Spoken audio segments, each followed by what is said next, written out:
কোনো এক শুভাকাঙ্ক্ষী আজকে খুব গুরুত্বপূর্ণ একটা কমেন্টস করছেন।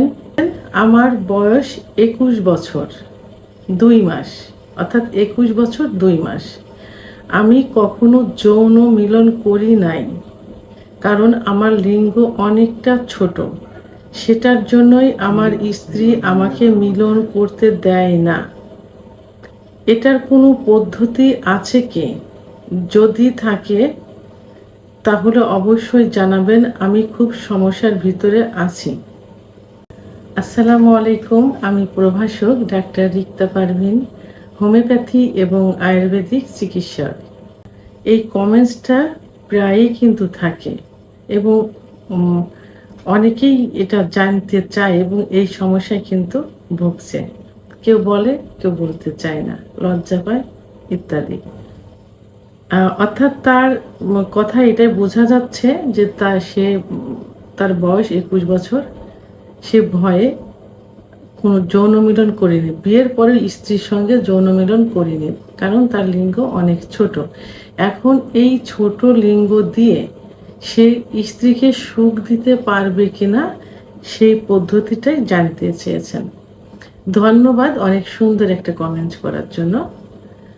তো বাংলাদেশ সহ এশিয়া মহাদেশের পুরুষের লিঙ্গের গড় সাইজ 6.2 ইঞ্চি।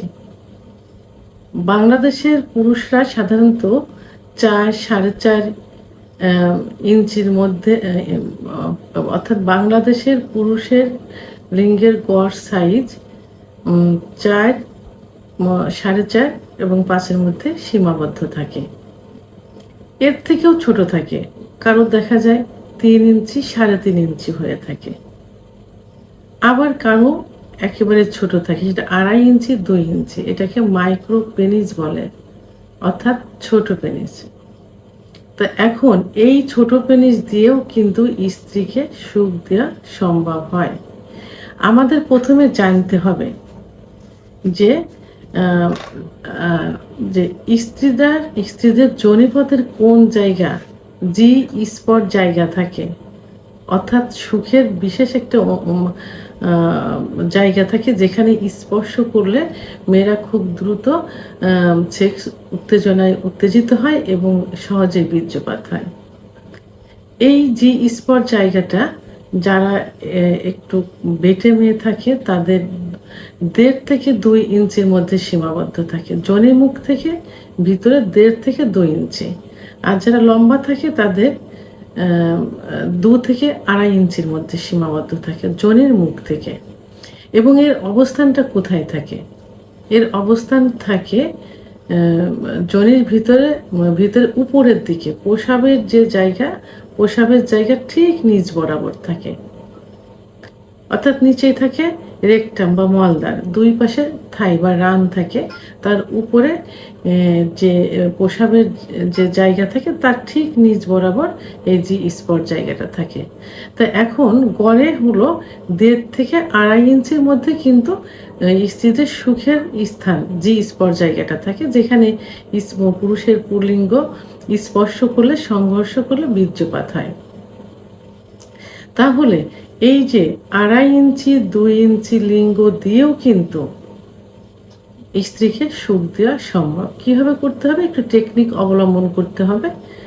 যখন সহবাস করবেন এই মাইক্রোপেনিসের পুরুষ, তখন তার লিঙ্গটা নিচের দিকে ধাবিত না করে, অর্থাৎ রেকটামের দিকে ধাবিত না করে উপরের দিকে, অর্থাৎ প্রসাবের নালীর উপরের দিকে, অর্থাৎ যোনির ভিতরে উপরের দিকে ওয়ালে ধাবিত করতে হবে, অর্থাৎ সেখানে ঘর্ষণ করতে হবে। তাহলে 1.5 ইঞ্চি 2 ইঞ্চি 2 ইঞ্চি 2.5 ইঞ্চি লিঙ্গ দিয়েও কিন্তু স্ত্রীকে সুখ দেওয়া যাবে। উপরের দিকে ধাবিত করে কয়েকবার ঘর্ষণ দিতে হবে এবং স্ত্রীকে পর্যাপ্ত আদর করতে, অর্থাৎ ফোর পেলে করতে হবে। এই টেকনিকটা হলো সহবাসের পূর্বে স্ত্রীকে প্রচণ্ড ফোর পেলে করতে হবে, অর্থাৎ আদর করতে হবে। আদর করার কিছু কিছু জায়গা আছে যে জায়গায় স্পর্শ করলে স্ত্রীরা খুব সহজেই উত্তেজিত হয় এবং অর্গাজম হয়। তা এখন মাইক্রো প্রিন্সের এই পুরুষেরা স্ত্রীকে এত পরিমাণে ফোরপ্লে করবে যেন 2-3 বার অর্গাজম হয়, অর্থাৎ কামরাজ বেরিয়ে যায়। তখন স্ত্রী নিজেই বলবে যে এখন তুমি সহবাসে আসতে পারো। তখন কি করবেন? তখন সহবাস শুরু করে লিঙ্গটা নিচের দিকে ধাবিত না করে উপরের দিকে ধাবিত করে ঘর্ষণ করতে থাকবে এবং সহবাস চলাকালীন অবস্থায় স্ত্রীকে ফোরপ্লে করতে হবে। তাহলে খুব তাড়াতাড়ি অর্থাৎ যোনির মধ্যে প্রবেশের 2-1 মিনিটের মধ্যে কিন্তু স্ত্রীর বীর্যপাত হয়ে যাবে। এই টেকনিকটা অবশ্যই অবলম্বন করতে হবে।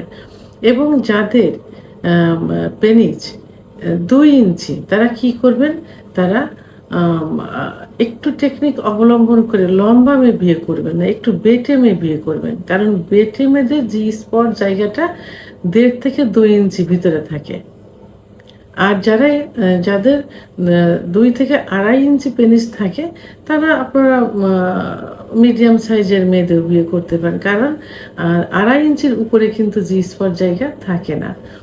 তাহলে এখন এই শুভাকাঙ্ক্ষী, আমার ছোট্ট এই শুভাকাঙ্ক্ষী সহ সবার উদ্দেশ্যে, যারা এই সমস্যায় ভুগছেন সবার উদ্দেশ্যে বলছি, আপনাদের লিঙ্গ যদি ছোট থাকে অর্থাৎ মাইক্রোপেনিস হয়, আপনারা চিন্তিত হবে না, শুধুমাত্র একটু টেকনিক অবলম্বন করবেন।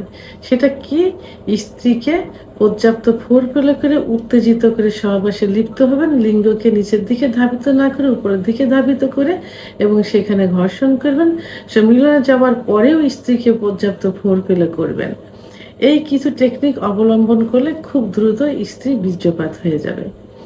ভিডিওটি সম্পর্কে যদি কোনো মতামত থেকে থাকে অবশ্যই কমেন্টসের মাধ্যমে জানাবেন।